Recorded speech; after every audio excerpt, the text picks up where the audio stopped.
George Gregan is considered one of Australian rugby union's greatest ever players and arguably one of the best halfbacks to ever play the game. His autobiography Halfback, Half Forward was released in 2008. In this video I'll analyse how sport delivery systems throughout George Gregan's career assisted him to achieve his title of one of Australia's all-time greats, focusing on competitions and their format and major events. Firstly, a bit about George. He was born on April 19, 1973 in Zambia, before moving to Canberra before his first birthday.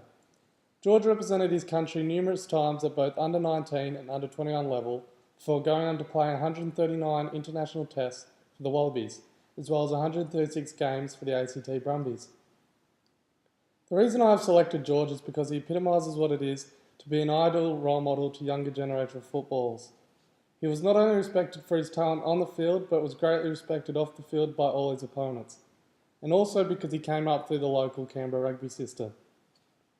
A sport delivery system can be a competition, a program or an event which ultimately allows an individual to enhance his skills and maximise his potential.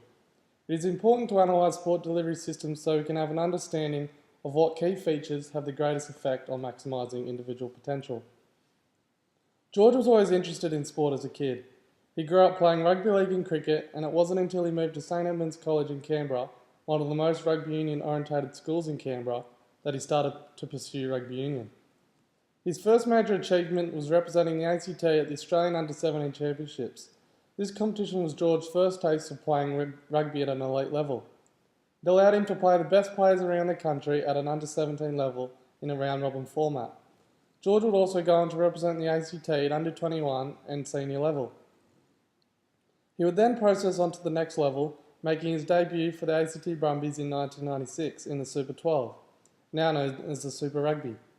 The Super 12 consisted of 4 teams each from South Africa, New Zealand and Australia. The competition was played in a round-robin format with a knockout final series eventually deciding the winner. George went on to play at the highest level of rugby union, participating at the Rugby World Cup 4 times from 1995 to 2007.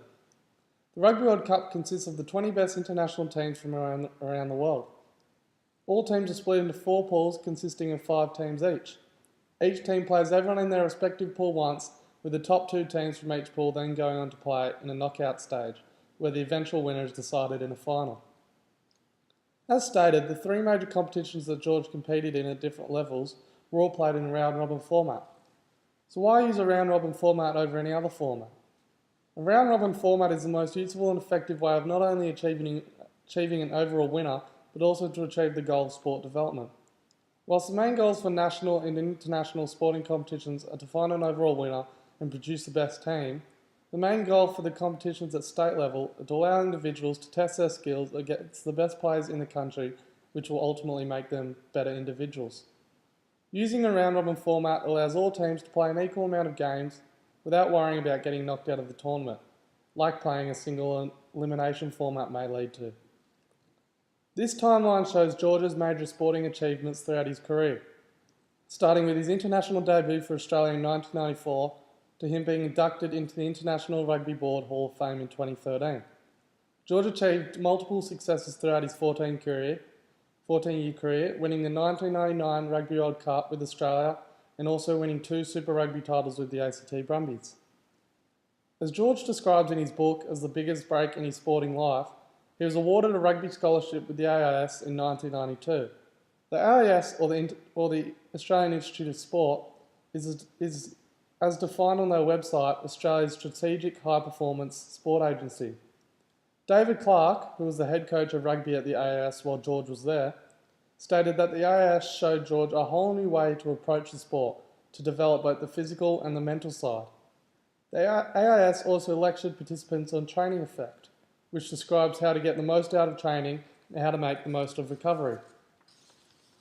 Ultimately, the scholarship with the AIS allowed George to get experience in what it is like to live a professional sporting lifestyle, which would give George a great advantage when it came to pursuing a career in rugby union. The AIS no longer provides any scholarship opportunities or programs for rugby union, mainly due to focusing on the sports involved in the Olympics. For some time, this would have halted the sports development of some individuals, but now, as seen in this photo, there are multiple programs run by the AAU for different age groups that offer the same experience that the AIS program once did. Now on to my personal reflection. I believe the author of this book understood the importance that sports delivery systems play in maximising potential.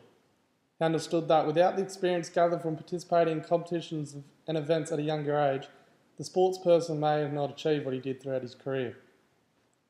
Before conducting this analysis, I only had a slight understanding of what a sports delivery system actually was. I didn't have a clear definition in my head, but now through studying the sports delivery systems that George Gregan experienced throughout his career, I now have a clear definition of what they are and how can they be most effective to an individual's sporting career.